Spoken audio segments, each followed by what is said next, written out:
is Vikas Jalan, who looks after our investor relations program.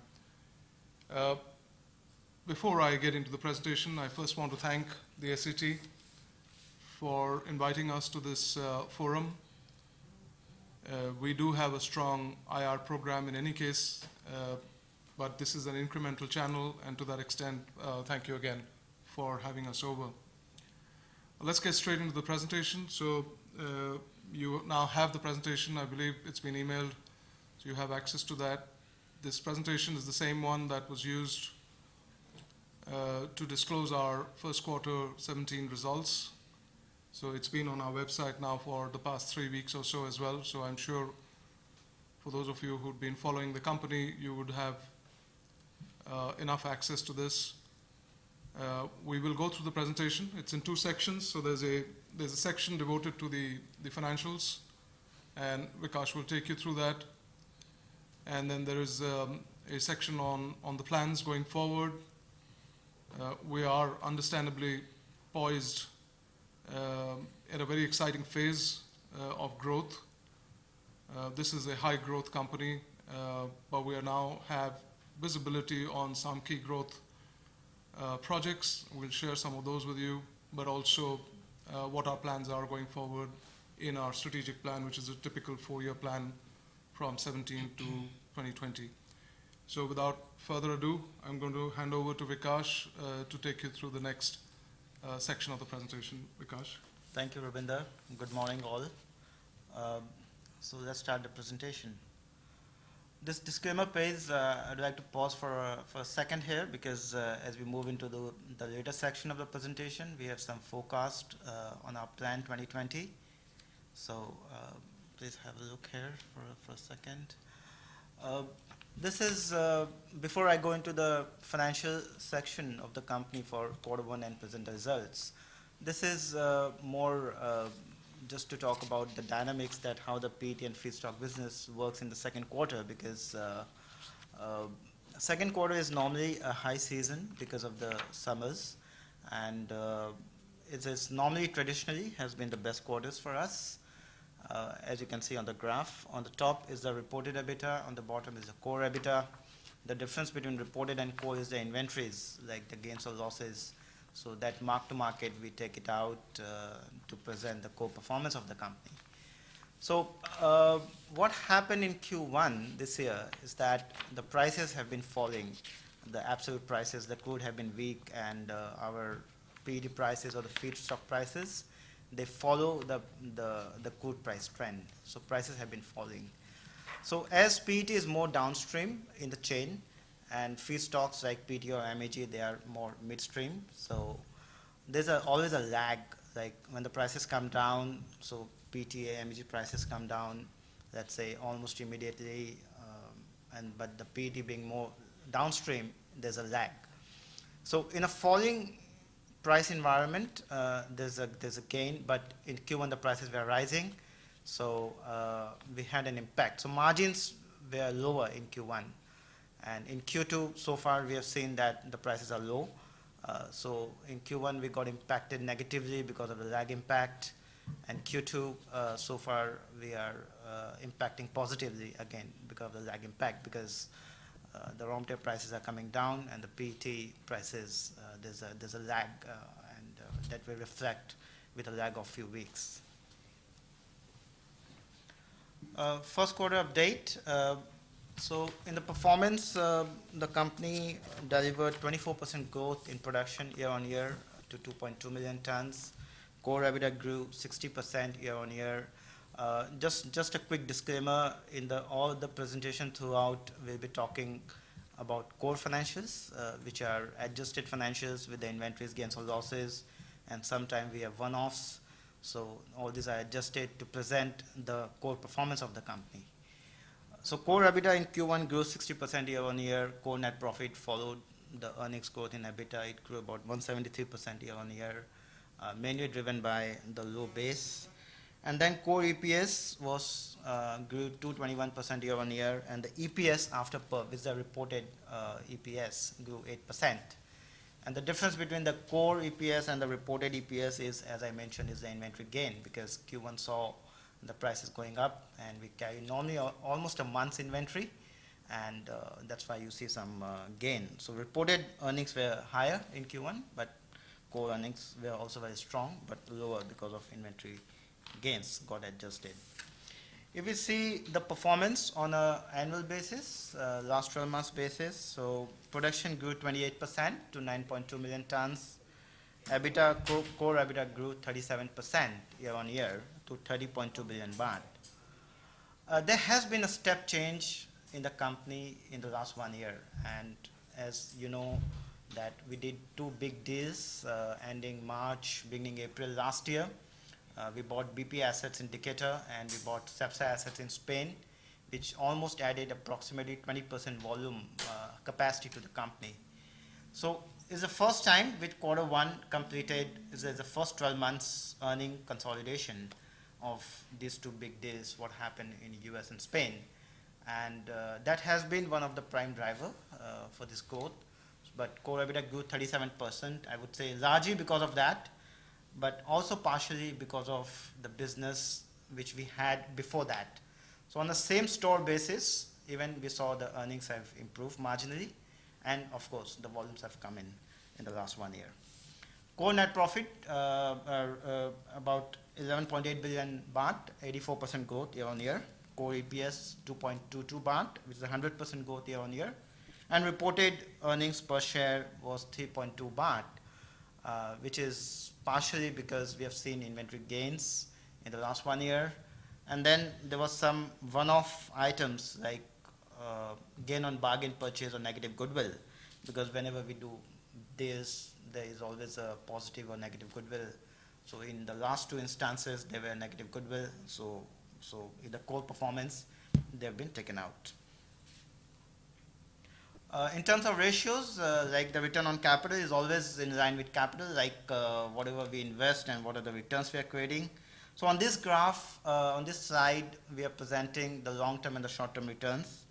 So starting from 13, 14, you can see that in the last 16 and last 12 months, we have seen double-digit returns, whether it's EBITDA margin or return on capital employed, which is at 11.7% in the last 12 months, and return on equity at 14.9%. So there has been a growth in the earnings in terms of returns as well. In the short term, in the last 5 quarters, there's a very similar performance. So if you see second quarter 16, it grew to 11% ROCE and 15.5% last year second quarter, and this year first quarter 12% ROCE. So this increase has happened primarily, let's say, with these 2 big deals that we did, and also some improvements that the company has been doing over the time. Like the company has taken a lot of projects to improve the cost. Our operating rates are a little bit better, so that also drive the improvement in the same store, the portfolio that we had before these 2 big deals. So that have also contributed. So in a benign margin environment, we'll talk about it more in the second section.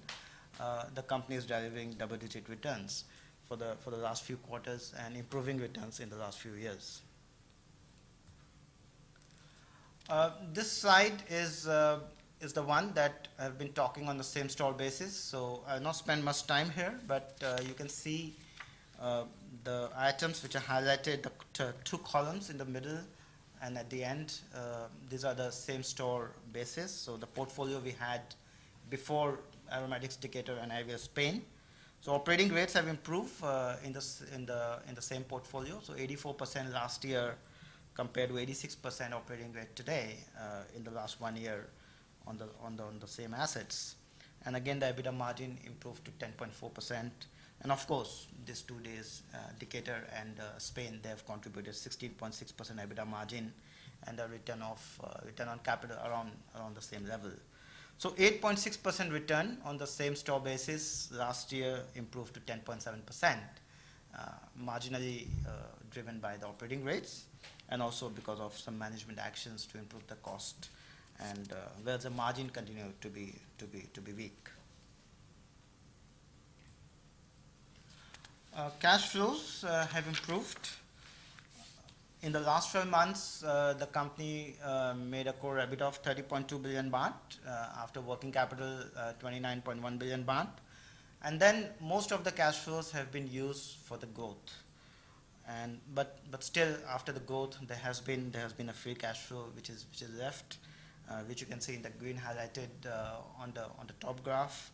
If you see the same graph on the last 1 year basis, like the year before, so the company made $22 billion, 22 billion baht EBITDA, and then there was a basically there was a negative free cash flow because the spending on capex was higher than the company what created in the last 1 year. But that was mainly the strategic projects, as I mentioned to you, like the two big projects, BP Decatur and SAPSA Spain. So part of that was paid in the first quarter, so that is coming over there. Net debt to equity improved to 1 times in quarter 1. Net operating debt to equity remains at 0.8 times, which is the difference between the net debt and net operating debt is there are certain debts which are there on the balance sheet, but they are project debts. They are not contributing to revenue at the moment, so we normalize that. EBITDA bridge, I've already spoken about it.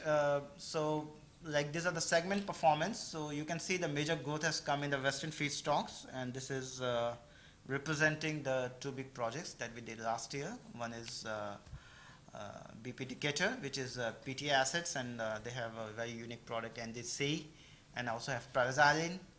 And then SAPSA Spain also have PTA and IPA, which goes into the Western feedstock. So the growth is driven mainly by the volumes, but as we saw before, there was some growth in the earnings on the same store basis as well. First quarter this year compared to first quarter last year, I'd like to mention here that first quarter last year was impacted because of a turnaround which the company took at the MEG site in the US. So it was down almost for 4 months. So first quarter, almost the full quarter was down, and then there was some impact in the second quarter last year. So this growth 60% is partially because of normalizing of that EOEG asset in first quarter this year, and there is some growth in the earnings as well year on year. This is more like a reconciliation. I'll not spend much time here. As I mentioned in the beginning, that all the financials are based on core performance of the company. So this is just give you a tally that how the core performance reconciles to the reported performance. Strong financial profile. We get questions that we are a global company. We are in 71 locations now. We are in 71 locations after we completed the recent deal we announced yesterday. So how do we manage our forex? Like we have US dollar debts, we have euro debts in different currencies. So basically we are naturally hedged. We have US dollar assets in the US and elsewhere as well, like for example Indonesia, and we have US dollar debts, so it's naturally hedged, and the same goes for euro. And if there is any mismatch, then we send the equity in that currency. So we operate in more like a natural hedge environment. And our repayment profile can be seen here. It's very much scattered, distributed. There's no big one lumpy payment in one particular year. And that has been the strategy of the company, that we keep our debts spread out so that the repayments can be made from the earnings that is generated in that year. 52% of the debts are fixed, 48% is floating. Our effective cost of finance remains at about 4%. So with that, the financial, I'll hand over to Robinder to take it through the other section. Thank you. Thank you, Vikash.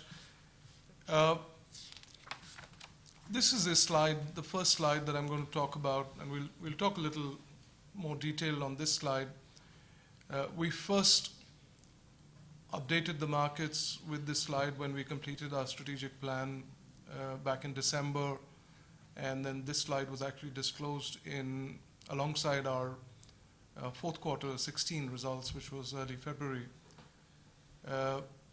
There's just one change in the slide that we presented then, which is that the bottom blue line had a announced capex number of $1 billion. That number has since been updated to $1.2 billion. But essentially, let's try and understand this a little more. So we closed 2016 with a debt to equity ratio of 0.88, close to 9, an EBITDA of $775 million. Now, that $775 million essentially had the full year impact of our extant business. What it did not have was what it had incrementally was 9 months of earnings from the 2 new assets that we acquired in 2016, which Vikash spoke to you about earlier, the aromatics complex indicator in the US and the Spanish assets that we acquired in April. So it did not have that impact. And additionally, we had a longish shutdown of our MEG facility in the US that lasted for close to 4 months.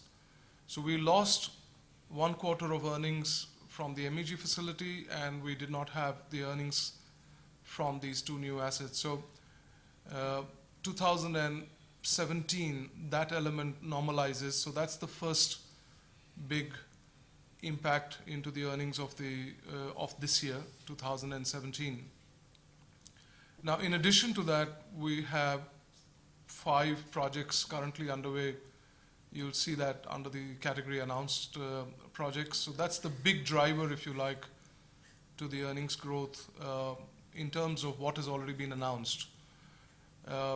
These include, and I'll go through them in slightly more detail, but essentially these include the starting of the EOEG gas-based cracker in the US, benefiting obviously from the cheap access to shale gas in that market. What is important and perhaps different in the context of IVL insofar as this cracker is concerned is that we will be off the block very early, unlike a lot of other more greenfield projects that are coming up. Number one. Number two, we don't have to invest in the downstream because 90% of what we will produce from this cracker is for in-house consumption. So we are the first and the major market for that cracker. So the earnings impact comes in almost instantaneously. Our target is to complete this cracker by the end of, towards the end of this year. Then, of course, we've got, or before that, we have the doubling of our PTA capacity which is a key feedstock in the PET business and in our fibers business. That gets completed any month now. Actually, our target is mid this year, so it should be closing on to completion. And again, I'll share very quickly a slide on that. There are 2 fibers expansion projects, one in Indonesia, which is a next year completion, and also early next year in China, a expansion of our tire cord facility, which is part of our high value business. So that gets completed early next year. And then lastly, we double our IPA production in Spain. That should happen again towards the mid of next year, but that's a big one because this is a key feedstock into the PET industry, but also into the paints and additives industry. IVL, once that expansion is completed, will become the world's largest producer of IPA, and that's a big impact to earnings incrementally. So good, exciting projects.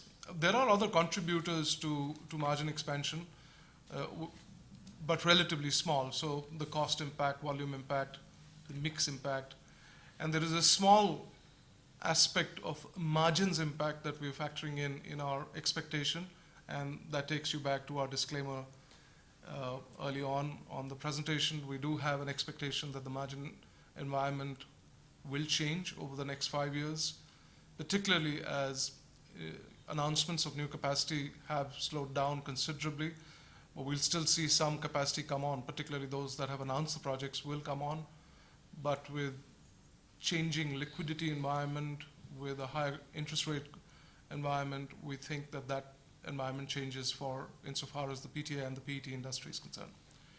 Now, what all this leads to is a lowering. Sorry, can you go back to that slide? What all this leads to essentially is a sharp lowering of our ratio. So our net debt to equity comes down as a consequence of the incremental cash flows to 0.40. Now, this is in the context of a high growth company like an Indorama Ventures. This is really not sweating the asset to the fullest extent. So we do think that following on from here, we will, if we lever up decently back to, let's say, a 1 level, it generates significant surplus, and that surplus is what we will look to utilize in organic growth opportunities as we go forward. Vikas, can we move to the next slide, please? Thank you. So these are, just to wrap up on 2017, 18, 19, the projects that we spoke about. There is expansions. I'm happy to share that our 2017, the first project, is now completed. We announced just yesterday that all the approvals are in place. The deal is complete. We announced that to the stock exchange and to the markets as well. This is perhaps one of the first few steps that we've taken. This is a huge change insofar as our HVA strategy is concerned. So up until now, our HVA strategy has been to acquire businesses that make us more intermediates. With the Glanstoff, we get closer to the brand owners. So this is a large part of our expansion in the tire cord business. Both, we expand the portfolio, but also go further deeper into the value chain. So this is a very deliberate change, if you like, in strategy of improving intimacy with the brand owners, but also capturing a larger part of the value chain. So that's really, if you like, our projects.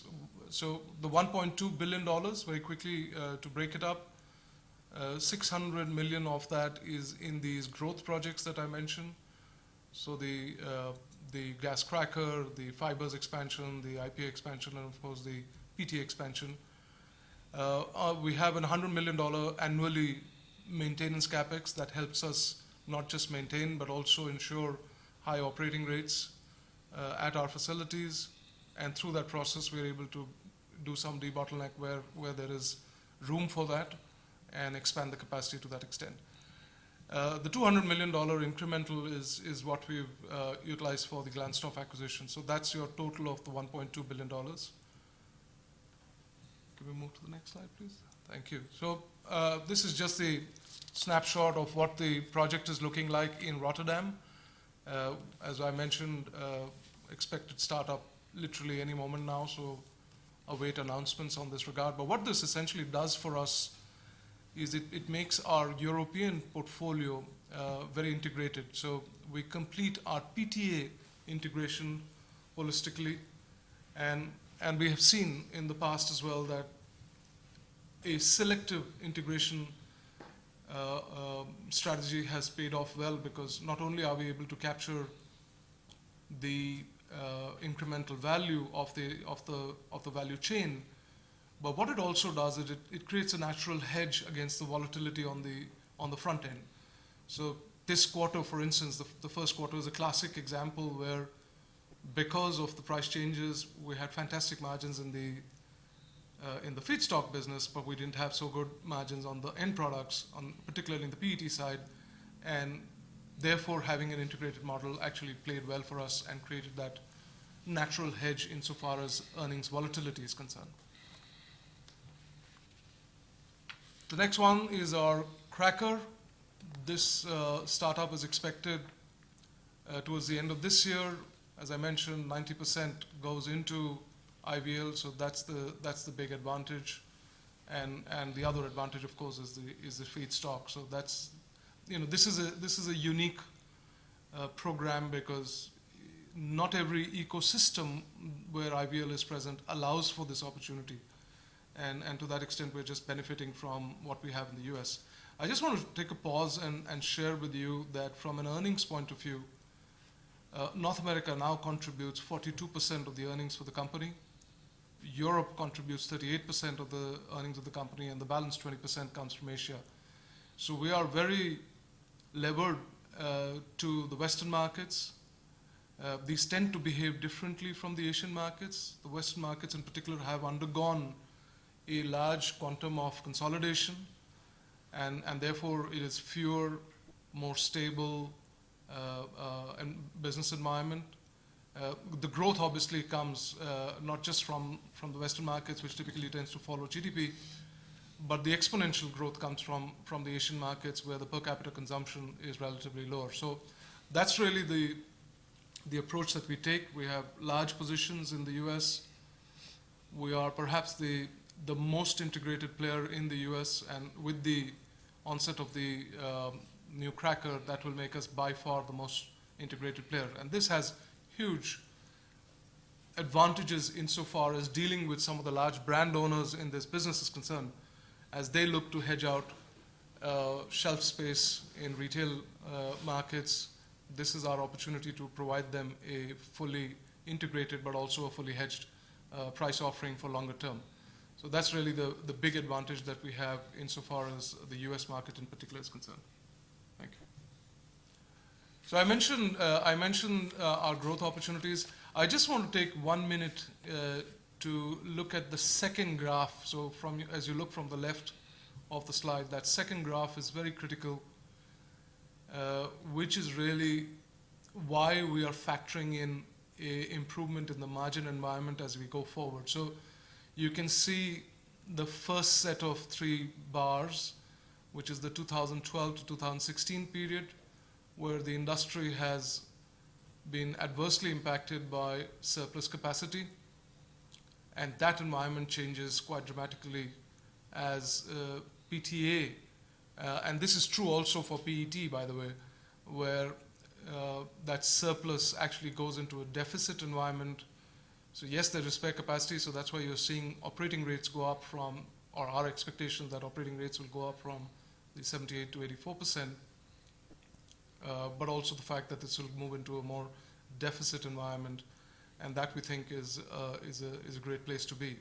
You know, IVL has 20% of the global market share, so it puts us in a very unique position to capture any benefit coming in from the tailwinds as a consequence of this environment.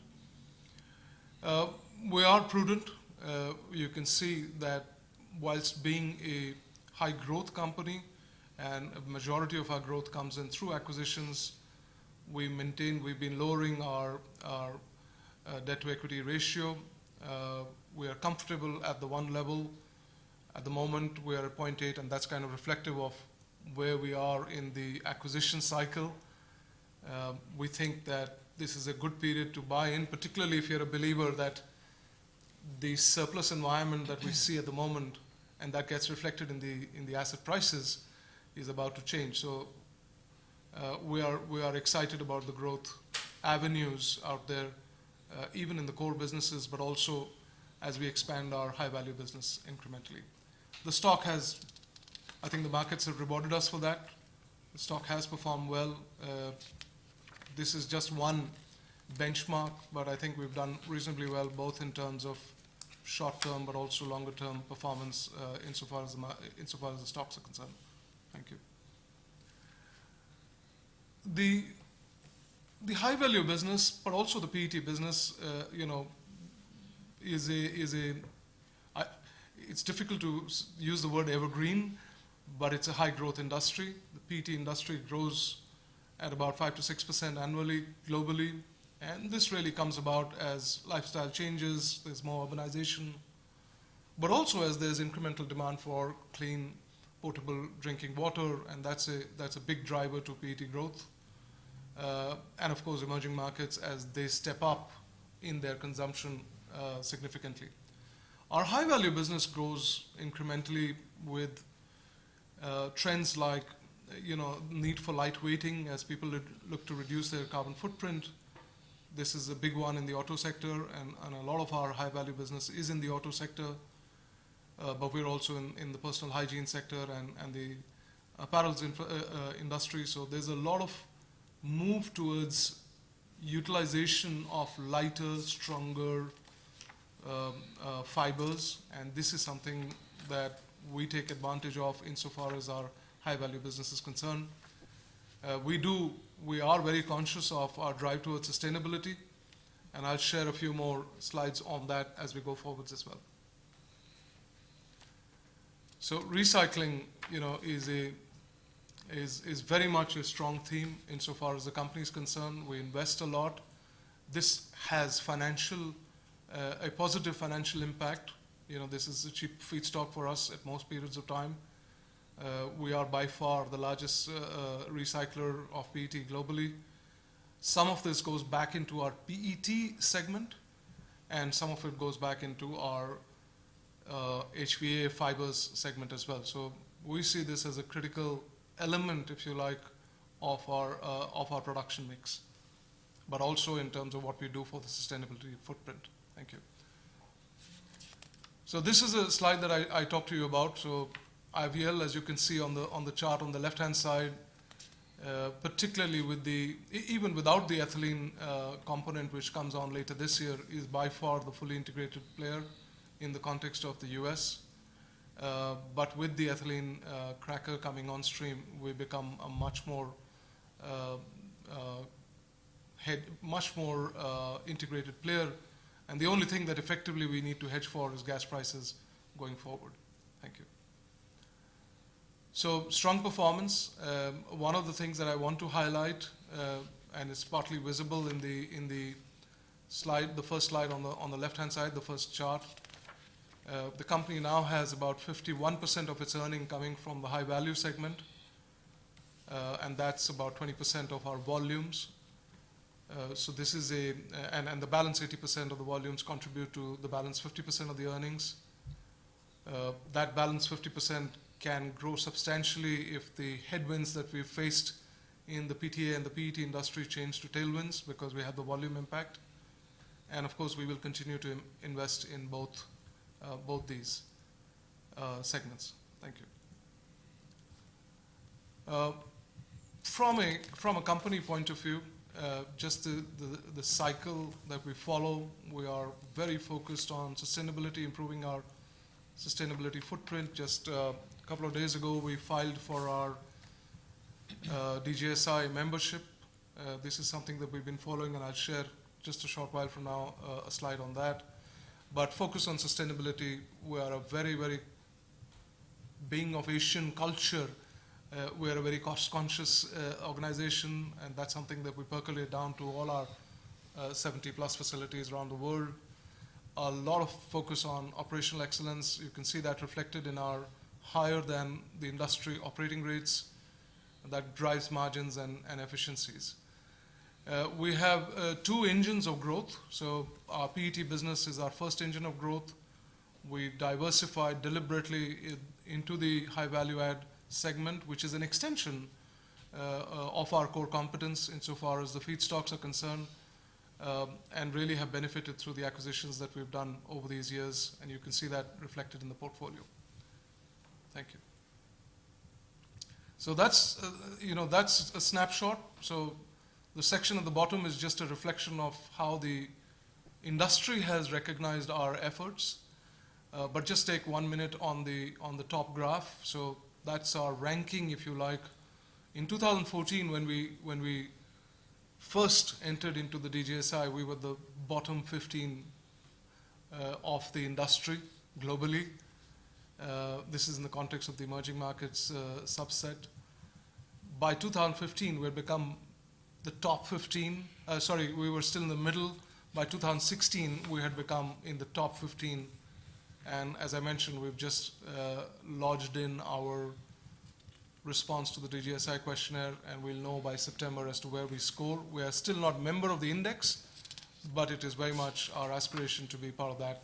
But more importantly, it's helped drive huge change internally in becoming a far more sensible, sustainable organization. You can see that also reflected in our energy efficiency, but you'll see that across all parameters on innovations, carbon footprint, and water resource management, and so on and so forth. Thank you. So that brings me to the end of our presentation. Please feel free to write to us either now or subsequently. Indorama Ventures, that's our website. You have all our contact details there.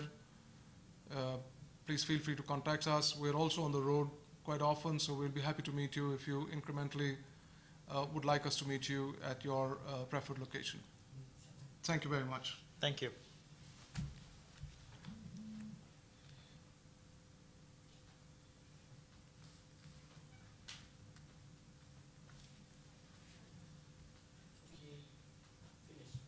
Kap kun kap. Thank you. Khon khap.